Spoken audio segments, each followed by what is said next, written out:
Hello to the pessimistic, optimistic, and everyone in between.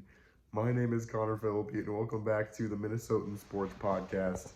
And I'm going to keep this one very brief, and you can understand why. So, I woke up with a slightly better voice than this yesterday, but then, if you don't know, I'm a play by play announcer on the side for high school sports. So, I called an entire section final football game last night because there was no one else to call it, and I felt like I could do it, and I did do it, and it was not my best, but it wasn't also too bad. But then I talked for 2 hours straight, and now I woke up today barely being able to talk at all. But so I didn't do a predictions for this week in the entire NFL. I was gonna do that this week after not doing it for a few weeks, but then again this hit me, so I'm gonna have to wait one more week to do those predictions. But this is again too important of a game not to say something about, because we're gonna find out a lot about the Vikings going through the rest of this season in this game. Can this defense step up and try and make up for the lack of Kirk Cousins in with this defense, and then can whoever ends up playing, do enough with all this young talent and great offense around them, enough to win some games and try and sneak into that seventh seed in the playoffs, because it's pretty wide open right now. But the Minnesota Vikings going to Atlanta tomorrow at noon to play Taylor Heineke and the Atlanta Falcons. They benched Desmond Ridder, and it's going to be a very interesting game because the Falcons are going to have some different looks with a different quarterback in. Heineke, we know, is very capable of being a starting quarterback. He's just hasn't been consistent enough to be a consistent starter in the league.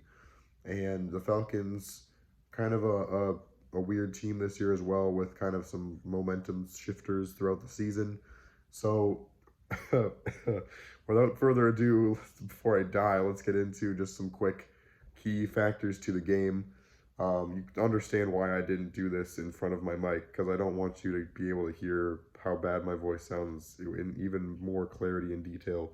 But key factors to the game, the main one will be blitz. Taylor Heineke and this offense are going to be playing in a regular season game for the first time this season. So even though Heineke, again, is capable of coming off the field as a backup, like we know he can do quick turnarounds and can come onto the field when a player gets hurt. We've seen it before. But still, it's going to be a little bit rusty for this team to come in with a brand new quarterback that they haven't really played with in regular season play before. So we got to blitz with Brian Flores, a scheme we know he is already going to, but make it as blitz heavy as possible. Try and catch this Falcons offense off guard as they try to figure out things between QB and wide receiver and everything like that. It's going to be a big factor if we can fluster him early, get him running around, and delay him finding that rapport with those wide receivers as much as possible.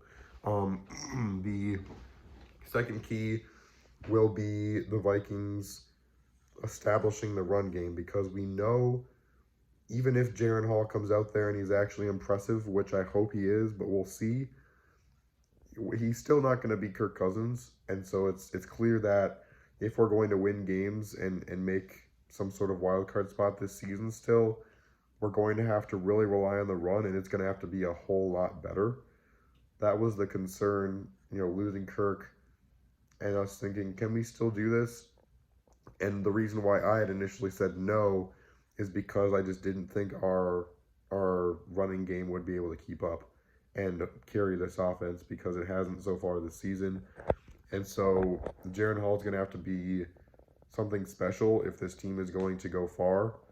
And if he isn't special, I don't know if this running game can do it. But that's going to be the key factor as well, to get the run game going. And then finally just win the turnover battle. I usually have more key factors than this, but I got to get this done before I cough up a lung. But yeah, that'll be another key factor. The Vikings have won the turnover battle in the last couple of games, and surprise, surprise, they have won those games. And obviously there are other factors in play, but it correlates a lot when you get the turnovers and you don't turn the ball over in big situations. Surprise, surprise, you win the game. So if the Vikings can do those three things, they might be able to win a game against the Falcons team that's really confused right now in terms of where they're going to go with their offense. Their defense has honestly been better than I expected, but I feel like the Vikings are capable of winning this game, but they're going to have some things go their way. It'll be really interesting to see how Jaren Hall does, and if we're going to stick with him throughout the rest of the season or go with Dobbs. But anyway, let me know what you think in the comments, what you expect for this game. Hopefully by the next time I make a video, I will be back and my voice will be better and it'll be less hard for you to listen to. So I apologize for this. And within these next few weeks, I'll also be making more overarching general NFL content like I usually used to make. I kind of stopped doing it for a few weeks when the Twins were in the playoffs because I had so many videos to make for the Twins. And then these last couple weeks, I just kind of fell out of it. So I'll be back with a better voice, back and better than ever in the next couple weeks. But thank you guys so much for watching. Like and subscribe, and I'll see you on the flip side.